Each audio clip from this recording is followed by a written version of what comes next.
Hello friends, welcome to my channel online maths class Nepal. साथीहरू, आज चाहिँ मैले तपाईँहरूलाई चाहिँ प्रोबेबिलिटीको ट्री डायग्राम बनाएर चाहिँ प्रोबेबिलिटीहरूको दिएको प्रोबेबिलिटीहरू कसरी फाइन्ड गर्ने भनेर चाहिँ एक्सप्लेन गर्नलाई यो भिडियो लिएर आइसकेको छु। भिडियोलाई हेरिदिनु होला राम्रोसँग ध्यान दिएर। सो म भिडियो डाइरेक्ट सुरु गर्न गइरहेको छु। के छ भने चाहिँ यसमा चाहिँ दुईवटा चिज छ। पाँचवटा ब्ल्याक बल छ र चारवटा व्हाइट बल छ। क्वेसनमा पनि भनिएको छ there are 5 black balls and 4 white balls in a bag. 2 balls are drawn without replacement. मतलब बल झिकेपछि फिर्ता गएको छैन है, यसरी बुझौँ। So the probability in a tree diagram, र ट्री डायग्राम बनाउनु भनेको छ। अनि also find the probability in a tree diagram getting both white balls, दुइटै व्हाइट बल भएको प्रोबेबिलिटी, र अर्को पनि सोधेको छ, and getting one black and one white. मतलब एकचोटि ब्ल्याक र एकचोटि व्हाइट आउने चान्स भएको चाहिँ प्रोबेबिलिटी निकाल्नु भनेको छ। एक्चुअलमा दुईवटा क्वेसन हो। एउटा चाहिँ यो बोथ व्हाइट बल्सवाला, अनि अर्को चाहिँ यो एकचोटि एउटा ब्ल्याक र एउटा व्हाइट भएको प्रोबेबिलिटी के छ त भनेर निकाल्नु। तर त्यसको लागि हामीले ट्री डायग्राम बनाउनुपर्छ भन्ने छ।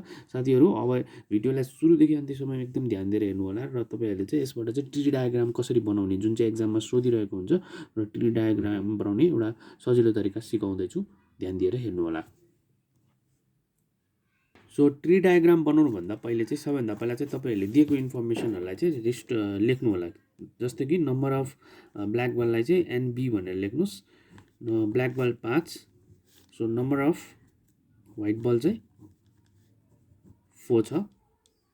र यसरी हेर्नाले नम्बर अफ टोटल, यानि कि त्यसलाई चाहिँ एस भनेर रिप्रेजेन्ट गरिन्छ, जुन चाहिँ तपाईँको 5 + 4 9 हुन आउँछ।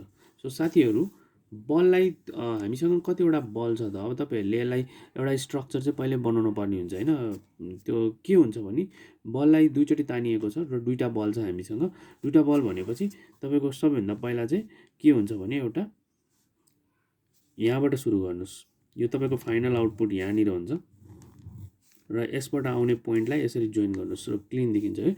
यसको ठ्याक्कै सिधाखेरि चाहिँ यहाँनिर बनाउनुहोस्,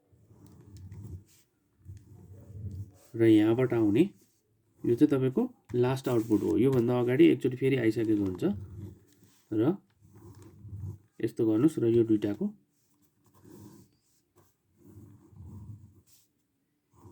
सो यसरी तपाईँहरूले बनाउनु भयो भने चाहिँ साथीहरू एकदम क्लियर देख्न सक्नुहुन्छ। जुन चाहिँ तपाईँको यो फाइनल आउटपुट फर्स्ट आउटपुट र तपाईँको सेकेन्ड आउटपुट, फर्स्टबाट दुईवटा निक्लिन्छ अनि त्यसबाट पनि दुईवटा निक्लिनु भएको भएर चाहिँ तपाईँले यो स्ट्रक्चर चाहिँ पहिला बनाउनु याद गर्नुपर्ने हुन्छ होइन। यो चाहिँ दुईचोटिको विथड्र गर्दाखेरिको स्ट्रक्चर हो। सो तपाईँहरूले यसलाई नोट डाउन पनि गर्न सक्नुहुन्छ। र के गर्नुहोस् भने यहाँनिर चाहिँ यसरी छुट्याउनुहोस् कि अब यो छुट्याउँदाखेरि चाहिँ यो चाहिँ ब्ल्याकको नम्बर हो जुन 5 हो, यो चाहिँ व्हाइटको नम्बर हो जुन 4 हो भनेर लेख्नुहोस् है। अब माथिको यो माथिवाला लाइन, ओके, जसलाई चाहिँ म डार्क बनाउँछु है। माथिको लाइन चाहिँ डार्क लाइन, तलको लाइन चाहिँ सफ्ट लाइन है त। माथि स्ल्यान्ट भएको लाइन सबै डार्क लाइन हेर्नुहोस्। तपाईँको यो सबै माथि स्ल्यान्ट भएको लाइन 1 2 3, अनि तल स्ल्यान्ट भएको लाइन 1 2 3 छ हेर्नुहोस्। मतलब तलले चाहिँ व्हाइट बुझाउँछ भने ब्ल्याकले चाहिँ यो डार्क ब्ल्याक बुझाउँछ है। अब हेर्नुहोस्, अब के हुन्छ, यो लाइन भनेको चाहिँ प्रोबेबिलिटी अफ, यो डार्क लाइनमा गइरहेको छ भनेपछि यो चाहिँ प्रोबेबिलिटी अफ ब्ल्याक हुन्छ। अब प्रोबेबिलिटी अफ ब्ल्याक, अब यहाँ लेख्ने ठाउँ चाहिँ तपाईँले के हुन्छ भने यहाँ हेर्नुपर्ने हुन्छ। यसको सोर्स, यानि कि यो प्रोबेबिलिटी निकाल्नलाई यो सोर्स हेर्नुपर्छ। यो भनेको ब्ल्याकको नम्बर कति छ, ब्ल्याक बाई टोटल त 9 छ, राइट। सो यस्तो हुन्छ है। अनि तपाईँको फेरि अब यो भनेको व्हाइटको लागि होइन, यो चाहिँ प्रोबेबिलिटी अफ व्हाइट के हुन्छ त भन्दा प्रोबेबिलिटी अफ व्हाइटलाई चाहिँ, अब यसको सोर्स त यहाँ हो, यो लाइन कहाँबाट आएर चाहिँ यही, मानौँ कि यो चाहिँ एउटा एग हो, यो एगबाट चाहिँ निक्लिएको प्रडक्ट हो होइन। भनेपछि व्हाइटको लागि अब नम्बर अफ व्हाइट 4 छ र यिनीहरूको टोटल 9 छ है। अब त्यसपछि तपाईँको यहाँबाट ब्ल्याकको निकालिसकेपछिको के हुन्छ भन्दा फेरि यहाँनिर नयाँ आउटपुट भन्छ है।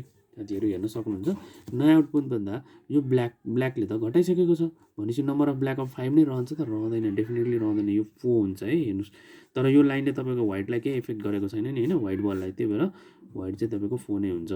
त्यसपछि हामी यसको प्रोबेबिलिटी निकाल्छौँ। अब यहाँ पनि हेरौँ, यहाँ त अब यो व्हाइट हुँदै आएको हो नि त होइन। सो यसपालि चाहिँ यो लाइनले चाहिँ व्हाइटलाई मात्र फरक पार्छ, त्यही भएर व्हाइट 3 हुन्छ, तर ब्ल्याक चाहिँ एज इट इज 5 नै हुन्छ, नो चेन्ज। सो यसरी गरेपछि अब फेरि यो लाइनमा तपाईँले यहाँ जे गर्नुभयो त्यही गर्नुहोस्। यो लाइनको प्रोबेबिलिटी कसरी निकाल्नुहुन्छ भन्दा प्रोबेबिलिटी अफ ब्ल्याक हो यो। अब यो लाइनको सोर्स कहाँ कनेक्टेड छ त? यहाँ हेर्नु त भएन, पुरानोमा यहीँ हेर्नु पऱ्यो। यो भनेको चाहिँ 4/8 हुन्छ। अब कसरी 4/8 भयो भन्दा नम्बर अफ ब्ल्याक 4 छ र टोटल 8 छ। अब यो भनेको प्रोबेबिलिटी अफ व्हाइट हुन्छ, यो भनेको चाहिँ नम्बर अफ वाइट तपाईँको 4 छ, 4/8 नै हुने भयो यो पनि, किनभने यो 4 छ अनि यहाँ टोटल 8 छ है। सो त्यस्तै गरी अब यहाँ हेर्नुहोस् प्रोबेबिलिटी अफ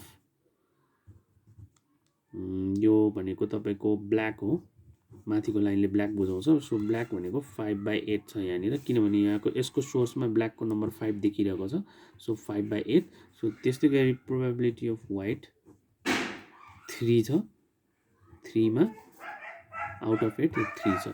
सो यसरी चाहिँ तपाईँको यो तपाईँको लास्ट आउटपुट चाहिँ हामीले भरिरहनु पर्दैन, तर तपाईँले यो बुझ्नु पऱ्यो यो लाइन कुन यो भनेको कुन ठाउँ हो त भन्दाखेरि यो भनेको ब्ल्याकको प्रोबेबिलिटी हो, किनभने यो ब्ल्याक हुँदै आएको लाइन हो नि त। तपाईँ जस्तै तपाईँले चाहिँ एउटा गाडीबाट ट्राभल गरिरहनु भएको छ भने ब्ल्याक भयो अनि फेरि ब्ल्याक भएर यहाँ आएको भने चाहिँ यो ब्ल्याक भयो। अब यो के हो त त्यसो भए साथीहरू हेर्नुहोस्, यहाँबाट सुरु भएर यो ब्ल्याक लाइन कभर भयो अनि फेरि यहाँबाट आएर वाइट भनेपछि चाहिँ ब्ल्याक वाइट है, अनि त्यसपछि फेरि यहाँनिर चाहिँ यो वाइट ब्ल्याक हुन आउँछ त्यसै गरी, र यो चाहिँ वाइट हुन्छ है।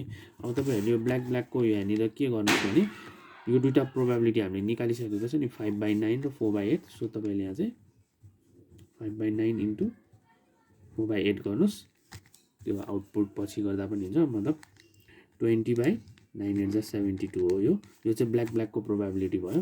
र अब ब्ल्याक र वाइटको प्रोबेबिलिटी चाहिँ तपाईँको यहाँ हेर्नुहोस् 5/9 र 4/8 मिक्स भएर बनेको छ यो चाहिँ। सो यो भनेको चाहिँ 5/9 इन्टु 4/8 नै भयो, यो पनि तपाईँको 20/72 नै हुन आयो। अब हेर्नुहोस् क्वेसनले यसो यो चाहिँ वाइट र ब्ल्याकको देखाउँछ। वाइट र ब्ल्याक भनेको चाहिँ तपाईँको फेरि के छ त भन्दा 4/9 इन्टु 5/8 छ, 9 4 20/72 नै छ यो पनि। दिस इज अ कोइन्सिडेन्स, सधैँ यस्तो हुँदैन है। सो वाइट चाहिँ तपाईँको 4/9 र 3/8 देखिन्छ। सो यसरी चाहिँ 12/72 हुन आउँछ। यो चाहिँ अलिकति फरक आयो। सो साथीहरू अब हामीलाई क्वेसनले के सोधेको थियो भने फर्स्ट क्वेसन चाहिँ हाम्रो थियो दुईचोटि नै वाइट भएको प्रोबेबिलिटी भनेर सोधेको थियो। अब तपाईँले सिम्पली दुईचोटि नै वाइट भएको प्रोबेबिलिटी दिए लास्टको मात्र त हो नि होइन, डब्लु भएको, अरूमा त कि बिबी नै छ कि बिडब्लु छ कि डब्लुबी छ, हामीले डब्लु चाहियो हो। डब्लु भन्नाले यो चाहिँ 12/72 सिम्पली तपाईँले यो ट्री डायग्राम बनाइसक्नु भएको छ, त्यही भएर तपाईँले लेख्न सक्नुहुन्छ भने।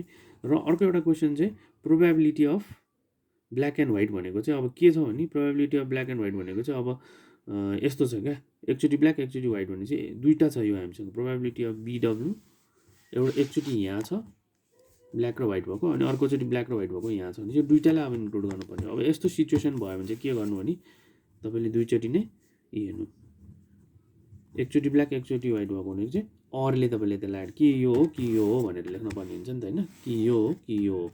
अब अर भनेको चाहिँ प्रोबेबिलिटीमा साथीहरू याद गर्नुहोस् अर माने प्लस हुन्छ तपाईँहरूको, र एन्ड भन्यो भने चाहिँ इन्टु हुन्छ। र अहिलेको सिचुएसन होइन अर हो, जस्तै एन्ड यहाँनिर एन्ड भइरहेको छ क्या, यो जस्तै black and black means multiply भइरहेको छ। तर जब हामीले दुईवटा मध्येमा एउटा लिन पर्ने सिचुएसन पऱ्यो भने चाहिँ अरले अट्याच गर्न पर्ने हुन्छ, र अहिले हाम्रो अरले अट्याच हुन्छ। 20/72 प्लस 20/72 भनेको चाहिँ 40/72 हुन आउँछ है साथीहरू। सो यसरी चाहिँ हाम्रो फाइनल्ली प्रोबेबिलिटी सल्भ हुन्छ। Okay, thank you for watching everyone. So सायद तपाईँहरूले भिडियो बुझ्नुभयो होला, र मेरो भिडियोलाई लाइक सब्सक्राइब पनि गरिदिनु होला। Thank you for watching.